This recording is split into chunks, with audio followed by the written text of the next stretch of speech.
Olá pessoal, tudo bem? Como que vocês estão? Maravilha? Eu estou mandando esse vídeo gravado porque na sexta-feira passada eu fui para a aula presencial no colégio, porém eu não estava me sentindo muito bem, com o corpo parece que resfriando, né?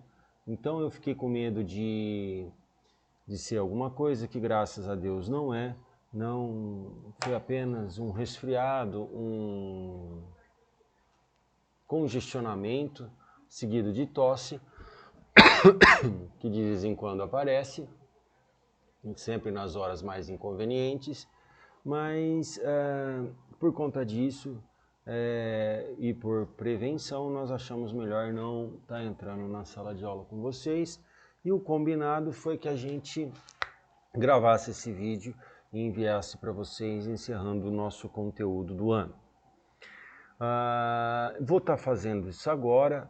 Nós vamos estar gravando toda a teoria da aula que a gente teria dado para vocês a semana passada. E o que seria a aula da semana passada? Seria propriedades coligativas. Propriedades coligativas, o que significa propriedades coligativas? Vamos imaginar a seguinte situação. A primeira, não sei se vocês tiveram já contato com esse tipo de situação. Em países frios é muito comum e perigoso congelar água em radiadores de carros. Se isso acontece, se a água congela no radiador do motor do carro, ele não funciona. Tá? Para evitar esse congelamento, adiciona-se ao radiador uma substância chamada de etileno glicol. Etileno glicol é um poliálcool que vai evitar que a água congele a 0 graus Celsius e que vá causar alguma avaria no motor do carro. Ou ainda, quando você está com a água fervendo, você tem água fervendo num recipiente, num caneco, numa panela, você vai e coloca açúcar, a água para de ferver imediatamente. Você vai lá passar um café, ferve a água, e aí está fervendo, você vai misturar o açúcar, instantaneamente ela para de ferver. Ou o sal, isso acontece com o sal também. Então são duas situações que a gente já teve algum contato, mesmo que teórico, né? Essa da água fervendo, você adicionar açúcar ou sal, ela é mais comum, né? Por que isso acontece? Porque que a água pura ferve a 0 graus Celsius e congela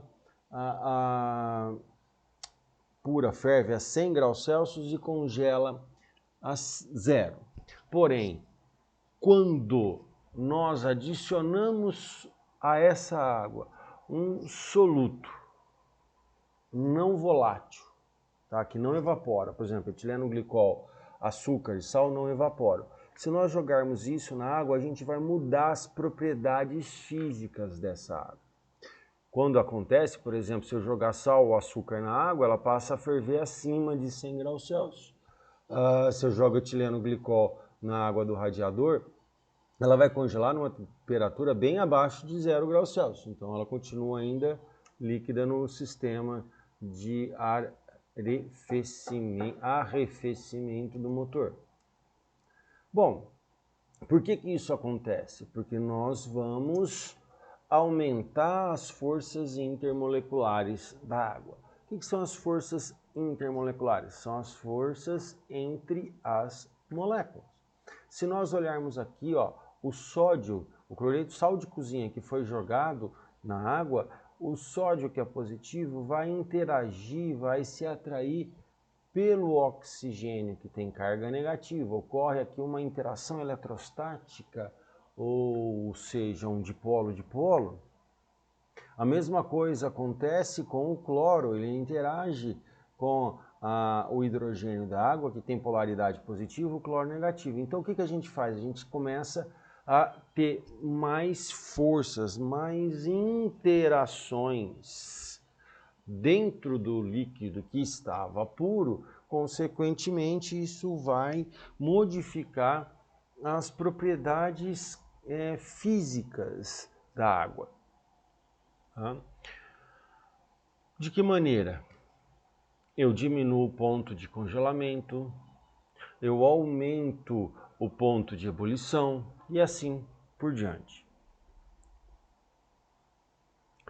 Bom, quem que estuda esse tipo de comportamento é uma propriedade chamada de propriedade coligativa, tá? Que é o que ela vai fazer, o que a gente está comentando a partir de agora. Ela vai estudar as mudanças nas propriedades da água quando sobre a água nós adicionamos um líquido não volátil, um soluto não volátil, né? E essas propriedades elas podem ser classificadas em quatro critérios. Por exemplo, a primeira classificação é a chamada tonoscopia. Tonoscopia é quando nós diminuímos a pressão máxima de vapor do solvente. Já vou explicar o que é pressão máxima de vapor.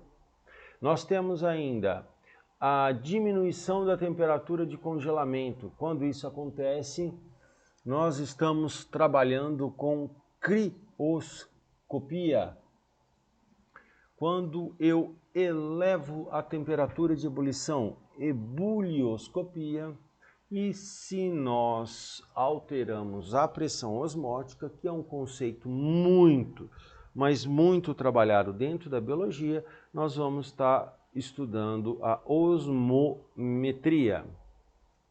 Agora, o que é, antes da gente falar de tonoscopia, antes da gente falar de efeito tonoscópico, vamos entender o que é pressão de vapor.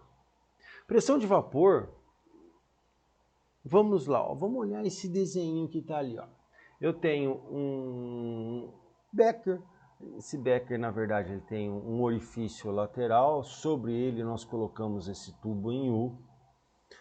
Tampo esse becker, deixo ele devidamente lacrado, ok? E dentro do becker a gente tem água. A água, o estado físico líquido, as moléculas de água, elas estão em movimento. E se elas estão em movimento, principalmente as moléculas de água que estão aqui na superfície, o estado de agitação delas permite que elas saiam daquela interação de pontos de hidrogênio, que tem uma aproximada com a outra, bonitinho, vai que uma molécula desprega dali. Ao despregar, ela sai da forma líquida e vai para a forma de vapor. Vira vapor. Outra molécula escapa. O que acontece? Nós vamos ter aqui em cima vapor e aqui embaixo água. Só que as águas na forma de vapor, elas vão interagir uma com a outra. Elas vão se chocar uma com a outra e com a parede. Quando isso acontece, ocorre um choque entre uma molécula de água e outra, ou de uma molécula de água à parede, ela volta da forma de vapor para a forma líquida. Aí a molécula desprende do líquido, vira vapor, que volta para o líquido, vira líquido, lógico. A molécula vira vapor, vira líquido, Então, a hora que atinge o equilíbrio, o número de moléculas de água que estão na forma líquida, que viram vapor, é igual ao número de moléculas de água da forma de vapor, que viram líquido. Quando isso acontece, nós dizemos que atingiu a pressão máxima de vapor. Ou seja, a quantidade de água que virou vapor é igual à quantidade de água na forma de vapor que vira líquida. E aí esse vapor vai, empurra o mercúrio que está dentro dessas canaletas, e aí a diferença entre a base mínima e a base máxima me dá a altura do vapor, que no caso aqui dá 24 milímetros de mercúrio, que essa é a pressão que o vapor está exercendo ali. Então nós temos a pressão máxima de vapor aí. que acontece quando você adiciona um soluto não volátil dentro da água pura? Quando você adiciona um etileno glicol, quando você adiciona açúcar, sal, ou você adiciona alguma outra substância que não seja evapore dentro da água pura. Essa substância vai interagir com a água. Se ela interage com a água, ela dificulta a passagem da água da forma líquida para a forma gasosa. Ela vai dificultar, ela vai diminuir a capacidade que a água tem de ir para vapor, da água líquida. Então, presta atenção. Quanto maior a quantidade de soluto que você adiciona numa substância pura, quanto maior a quantidade de soluto que você adiciona na água pura, menor será a pressão de vapor. Você vai proporcionar o abaixamento da pressão de vapor. Por quê? Você vai dificultar a saída da água da forma líquida para a água para a forma de vapor. Não vai ter tanta facilidade aí. Vai haver uma interação entre elas. Então reparem no próximo exemplo aqui, ó. Eu tinha somente água líquida nesse exemplo A, ó. Então a água está saindo da forma, água pura, perdão. Somente água pura no exemplo A. Então ela está na forma líquida, ela vai para gasosa, de gasosa ela volta para líquida, que vai para gasosa, que volta para líquida, que vai para gasosa. Quando isso acontece, você atinge a pressão de vapor. Aí o vapor sai, empurra o mercúrio, beleza, você tem aqui a pressão em milímetros de mercúrio do vapor. Quando você joga um soluto não volátil, ou seja, um sal, açúcar ou o próprio etileno glicol, que são substâncias que não evaporam, ali dentro, ele diminui essa mobilidade da molécula de água. Então a água vai ter dificuldade em evaporar. Consequentemente, vai diminuir a pressão de vapor. Ó. É menos molécula de água evaporada porque eu adicionei alguma coisa ali dentro. Quando isso acontece, vocês podem reparar que a pressão de vapor diminuiu. Tá? Então, ao adicionar o soluto não volátil, eu causo o abaixamento da pressão de vapor. E isso é mostrado nesse gráfico que a gente coloca aí. Eu tenho um gráfico de pressão de vapor dada em milímetros de mercúrio contra temperatura em graus Celsius. Tá? Para água pura, à medida que eu vou aumentando a temperatura, eu vou aumentando a agitação molecular da água, que vai desprendendo e formando mais vapor.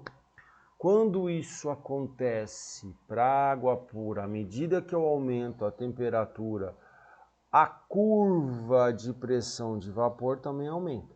Olha lá, bonitinho, tranquilo. Aí o cara vai e joga açúcar ali dentro, glicose ou sacarose. O que acontece? Você não tem somente água ali dentro, vai ter a água e o açúcar. Então a mobilidade da água é menor, então menos vapor vai ser formado. O interessante é que o comportamento é o mesmo. Olha o gráfico de baixo. Ele simplesmente é diminuído, deslocado para baixo. Se vocês separarem, ó, a 25 graus Celsius, a pressão de vapor da água pura é 23,76 milímetros de mercúrio. Aí o carinha foi lá e fez uma solução de 1 molar de glicose ou 1 molar de sacarose. Olha para quanto foi a pressão de vapor. Diminuiu. Você teve aí o efeito tonoscópico. E esse efeito tonoscópico, ele pode ser dado em expressões matemáticas. Antes de eu falar das expressões matemáticas, eu quero reforçar. Quanto maior a quantidade de moléculas dentro da solução, quanto maior a quantidade, menor é abaixamento da pressão de vapor. Mais baixo, perdão. Quanto maior a quantidade de moléculas, mais baixo será a pressão de vapor da solução. Menos ela vai cair. Mais ela vai cair. Você vai ter um número bem menor. Então, se você coloca mais soluto, menor é a pressão de vapor. Quanto mais soluto, menor a pressão de vapor. É isso que eu quero dizer. Então, o abaixamento da pressão máxima de vapor é dado por ΔP. E eu tenho aqui a pressão de vapor do solvente puro menos a pressão de vapor da solução. Se eu quero achar o efeito tonoscópico, eu faço o quê?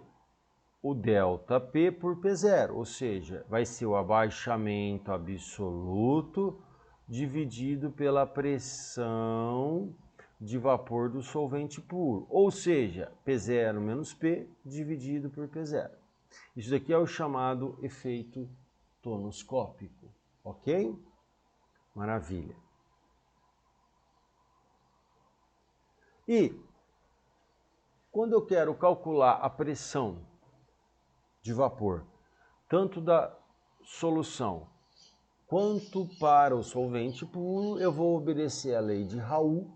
E a lei de Raoult, ela fala o seguinte, que a pressão de vapor da solução será igual à fração molar do solvente vezes a pressão de vapor do solvente puro. O que é a fração molar? Fração molar é o número do solvente, lembra? Né? O índice 2 é para solvente, o índice 1 é para soluto, e sem índice é solução. Então, fração molar do solvente é igual a número de mols do solvente pelo número de mols da solução. O que é o número de mols da solução? Solvente mais soluto, como dado nessa expressão aqui. Beleza? Ótimo, ótimo. Agora, eu vou lá para os outros efeitos e os exercícios a gente comenta depois. Que efeitos? Nós temos outros efeitos também. Por exemplo, quando eu adiciono um soluto não volátil na água pura, que estava fervendo a 100 graus Celsius, ela para de ferver. Ela precisa de uma temperatura maior, você vai precisar adicionar uma quantidade maior de energia para que aquela solução volte a ferver. Isso, quando acontece, é chamado de ebulioscopia. O que seria ebulioscopia?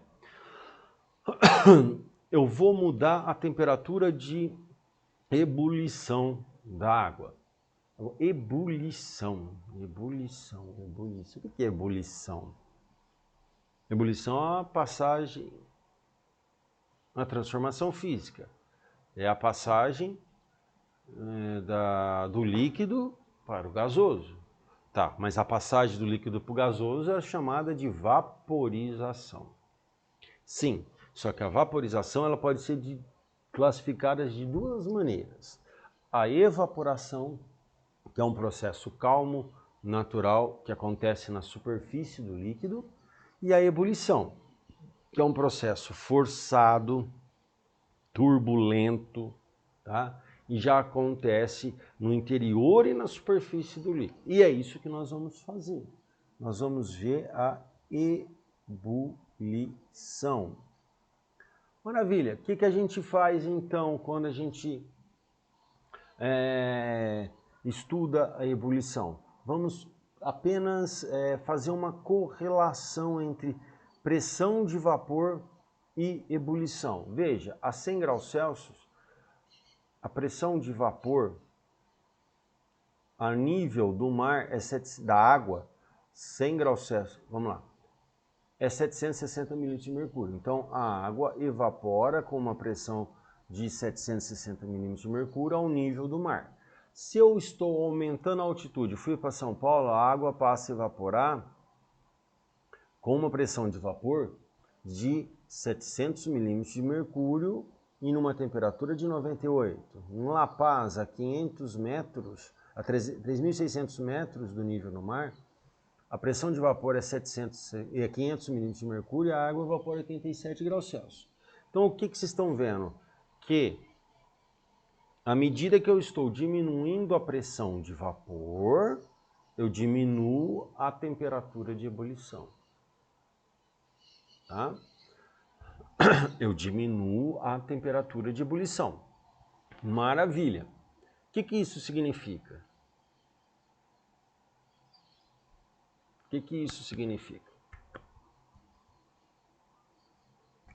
Que você, quando joga um soluto não volátil na água, você diminui a mobilidade da água. Por quê? Porque ela interage com esse soluto e isso faz com que a temperatura de ebulição dela, ela precise você precisa aplicar mais energia para a água sair da forma líquida, despregar daquele soluto e evaporar. O que é o que a gente mostra aqui. Veja só. Água pura, olha lá. Isso daqui, o que acontece com a água pura? Essa é a pressão de vapor dela. Maravilha, ó, água pura.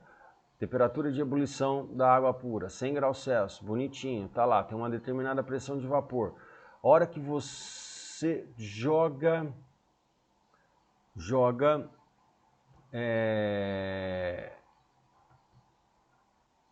um açúcar ali dentro. O que acontece com a pressão de vapor dela? Diminui. Puf, diminuiu. Então a água passa a ter uma pressão de vapor menor. A solução de água e açúcar menor.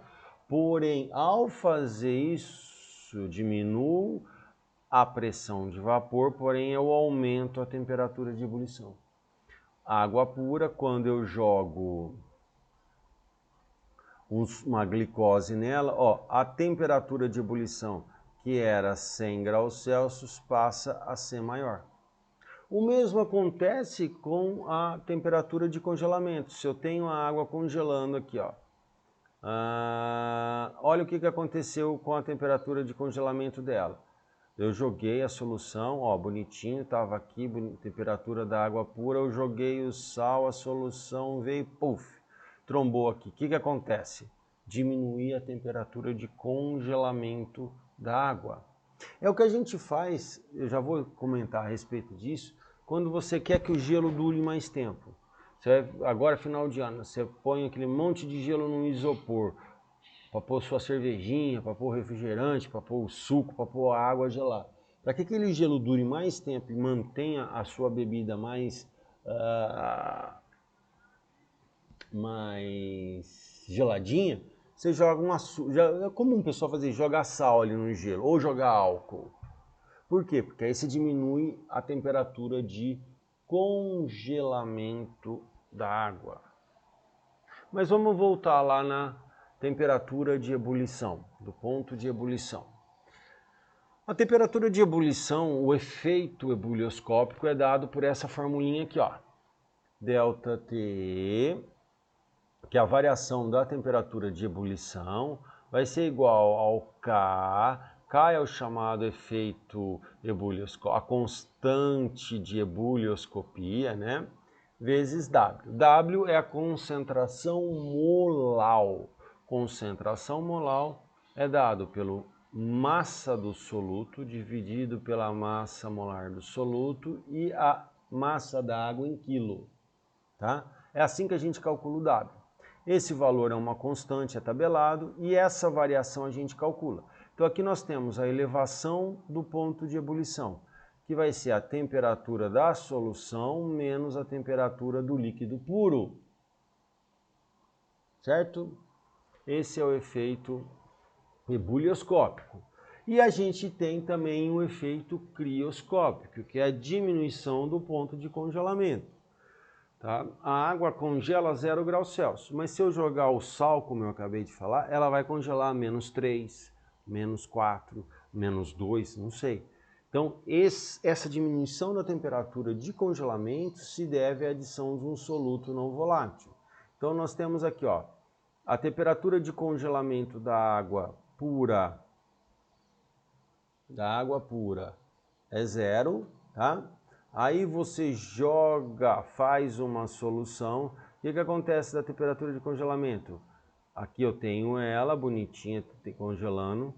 Aqui a hora que você joga, ela passa a congelar numa temperatura maior. A hora que você acrescenta dentro daquela solução, dentro daquela água, um sal, um açúcar, transformando isso em solução, portanto.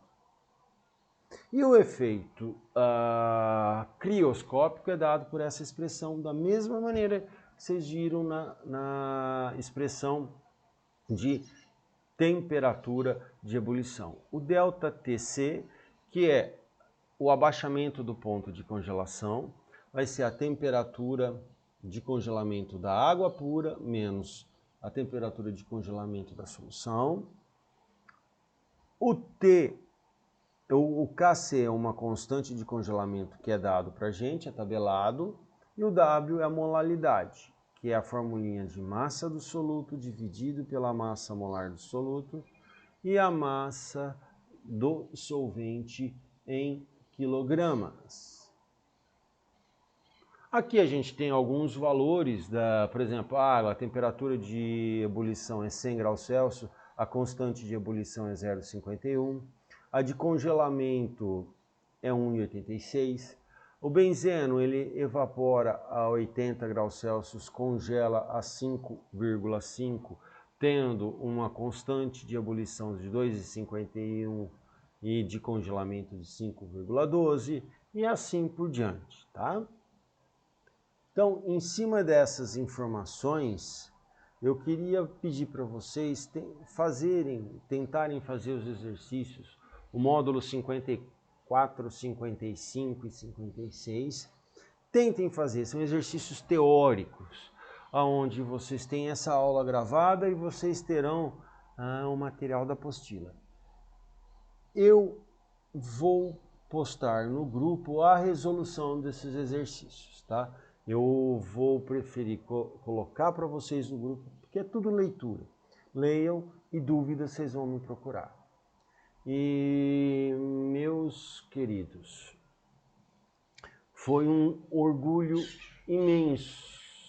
imenso trabalhar com vocês esses 2 anos. Eu fico e sou lisonjeado de ter tido essa oportunidade. Quero desejar a todos um Feliz Natal e um próspero Ano Novo. E que tenho certeza que vocês irão passar nos processos seletivos, nos melhores vestibulares. Vocês são extremamente capazes, vocês tiveram uma formação excelente e foi bom, muito bom mesmo. Eu acho que eu não vou me alongar muito, porque eu vou ficar emocionado. E eu não quero que a imagem que vocês tenham de mim é de um marmanjo desse tamanho chorando. E sim daquele professor que brincou bastante com vocês. Daquele professor que fazia as piadinhas, que procurava sempre estar rindo. E espero que vocês guardem a minha imagem no coração de vocês, porque tenho certeza, todos estarão no meu. Um forte abraço e um beijão para vocês.